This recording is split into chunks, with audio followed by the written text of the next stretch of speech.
Hola a todos, mi nombre es Iván Fernero Azaponte, estudiante de Ciencias Políticas de la Universidad Nacional Abierta Estacional. En esta oportunidad les presentaré acerca del desarrollo humano en Brasil y sus diferentes matices que ayudaron a cumplir esta agenda. En primera medida es necesario destacar su origen y fundamentos mediante el contexto histórico.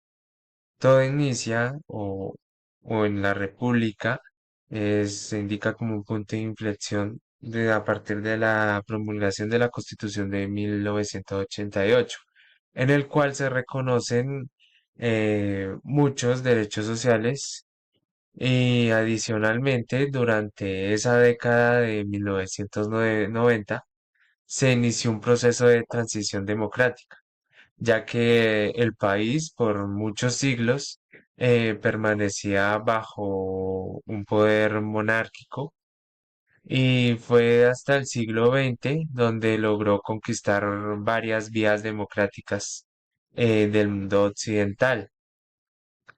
Otro antecedente para destacar es que Brasil contaba con unas tasas de pobreza más altas en la región de Latinoamérica. Y también se destacaba mucho por ser uno de los países por tener mayor concentración de la tierra en pocas manos. Las influencias teóricas que dieron al origen de esta agenda de desarrollo humano, una de ellas fue desde el enfoque de la ONU a través de la PNUD en lo cual se buscó dar un enfoque multidimensional en garantías que debería brindar el Estado, como lo fue la educación, la salud y un ingreso económico básico. También se enfatizaron mucho en una economía de bienestar basada en la teoría de Amartya Sen, el cual señala que el desarrollo humano equivaldría a que el Estado brindará libertad y oportunidades, más allá de ventajas económicas y de crecimiento económico del país. Se considera que lo importante era estos aspectos para la población. Otro muy importante y es el desarrollo alternativo. Desde la década de los 90 se empezó a indagar y a estructurar nuevos modelos económicos, sociales y culturales de desarrollo, haciendo un énfasis en la equidad, en los derechos sociales y un poco en el crecimiento económico.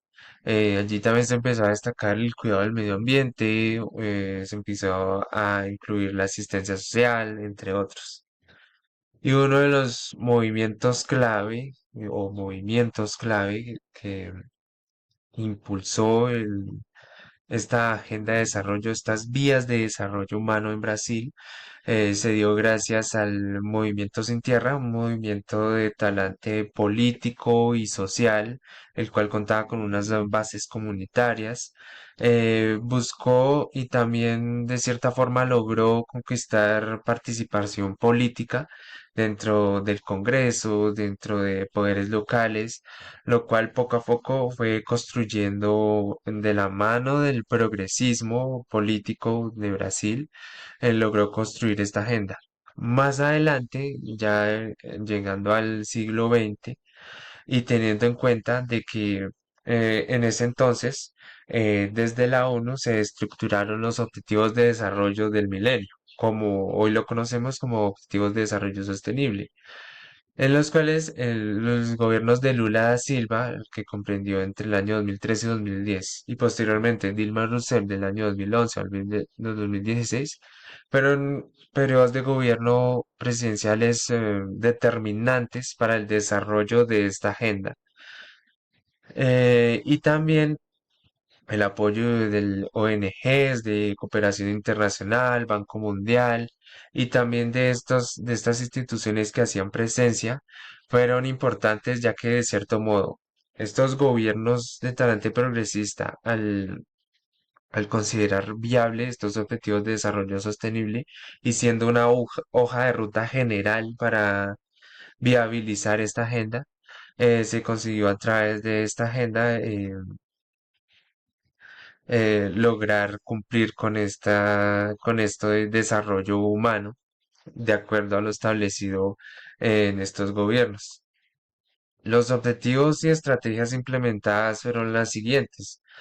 Como objetivos principales, como ya lo había mencionado anteriormente, se buscó significativamente reducir la pobreza y desigualdad, ampliar el acceso a servicios públicos y promover la inclusión social y asimismo la equidad regional.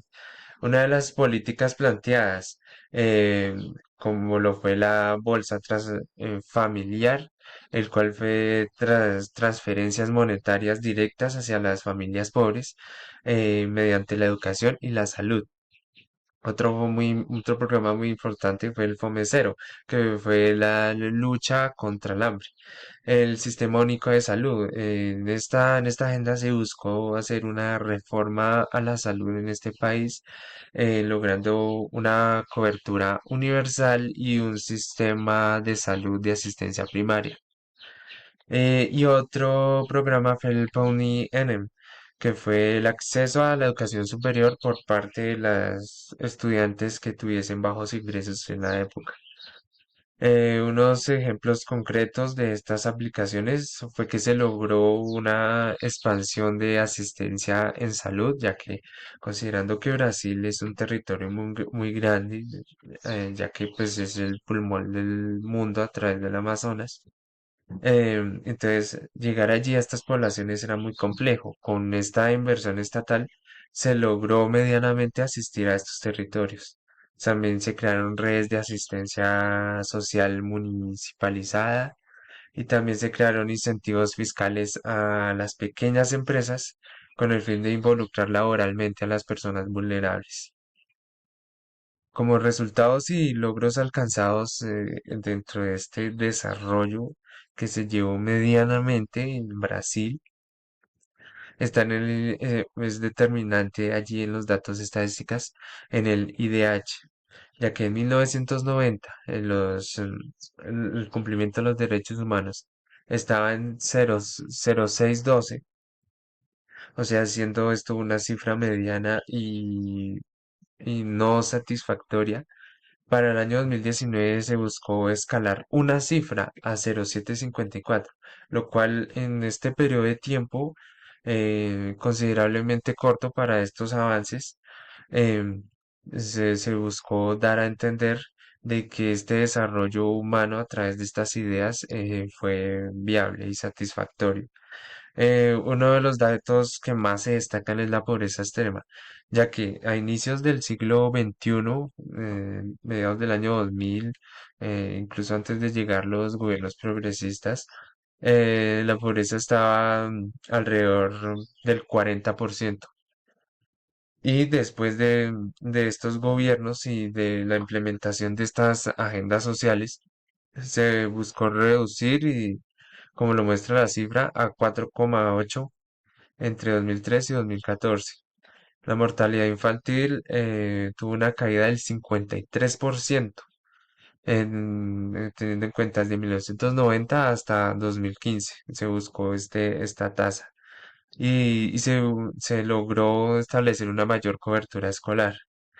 También se destacan unas historias con éxito que se lograron mediante la implementación de estos programas.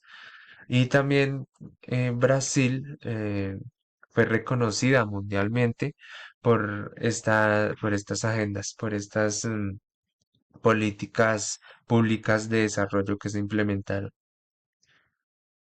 Asimismo, y para terminar el mapa conceptual, es necesario también destacar algunos desafíos y limitaciones enfrentadas. Teniendo en cuenta de que se redujo la pobreza, los derechos humanos tuvieron un mayor alcance, ¿sí? Un mayor cumplimiento, existieron mayores garantías. No se logró finalizar con la desigualdad social, ya que se crearon instituciones de carácter temporal y estas instituciones y estos programas, muchos carecían de permanencia, carecían de estructuración. Asimismo, y es importante destacar, Brasil, mediante el gobierno de Lula da Silva, eh, se buscó un modelo de asistencia social como lo fue la focalización. Existen muchas críticas ya que esta focalización no finaliza estas brechas de desigualdad, sino que simplemente se perpetúan. Y este gasto fiscal lo que produce es un círculo vicioso mediante la evolución de estas instituciones.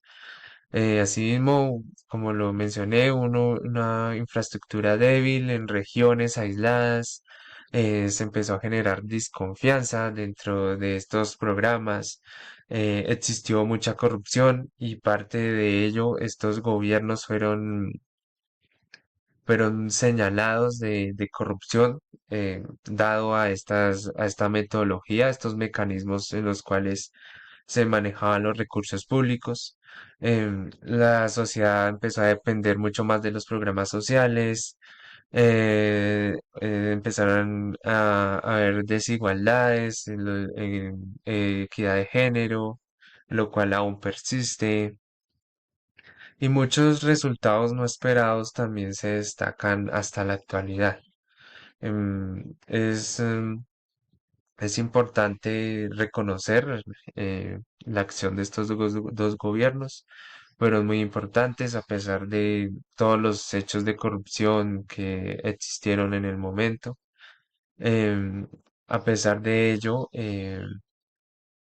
las fuerzas políticas adversas a este proyecto político progresista, como lo fue después en el gobierno de Jair Bolsonaro, retrocedieron estas agendas de desarrollo, este desarrollo humano, y, y desde el mismo gobierno se incentivó al odio, a la recriminación, y abandonar estas agendas, lo cual alteró de nuevo las cifras, hecho que de cierto modo, según varios analistas, llevó a que Lula da Silva volviera al cargo presidencial y actualmente se estén retomando estas acciones sociales, siendo ya un país más destacado mediante, como lo fue hace unos días, la CELAC. Se busca allí una agenda central impartida más que todo por Brasil. Brasil cada vez está jugando un papel muy importante gracias a este desarrollo humano que ha habido y ya siendo un país referente en este tipo de desarrollo. Para terminar, es importante analizar lo siguiente. ¿Qué medida los modelos alternativos de desarrollo que has estudiado han logrado equilibrar el crecimiento económico con la justicia social y la sostenibilidad ambiental? Entonces considero que este programa, este modelo de desarrollo que se implementó en Brasil, considero que es el medianamente adecuado. No existe un modelo exacto que redirija y que de cierto modo cumple todas las expectativas, ¿no? Sino es una construcción colectiva entre un modelo de posdesarrollo, de capitalismo en función social, un poco de asistencialismo, pero de manera constructiva. Creo que es lo fundamental y sobre todo porque estos nuevos em, paradigmas de desarrollo inmersos en estas agendas de desarrollo humano como se implementó en el Brasil, em, son las que más han tenido acogida en los últimos tiempos y lo cual ha mostrado tener una cierta sostenibilidad. Respecto a la segunda pregunta, es necesario establecer que estos nuevos formas y teorías de desarrollo, como lo es el decolonialismo, el buen vivir, y todas estas teorías traídas a colación en los actuales sistemas de desarrollo económico, social y cultural, son importantes y son tenidos en cuenta en estos nuevos modelos alternativos de desarrollo, lo cual es sumamente importante. Y para finalizar, considero que dando viabilidad a estos modelos de desarrollo es necesario hacer una inversión constructiva en educación, en salud, en cultura, y en los procesos de paz. Considero que es muy importante. Gracias.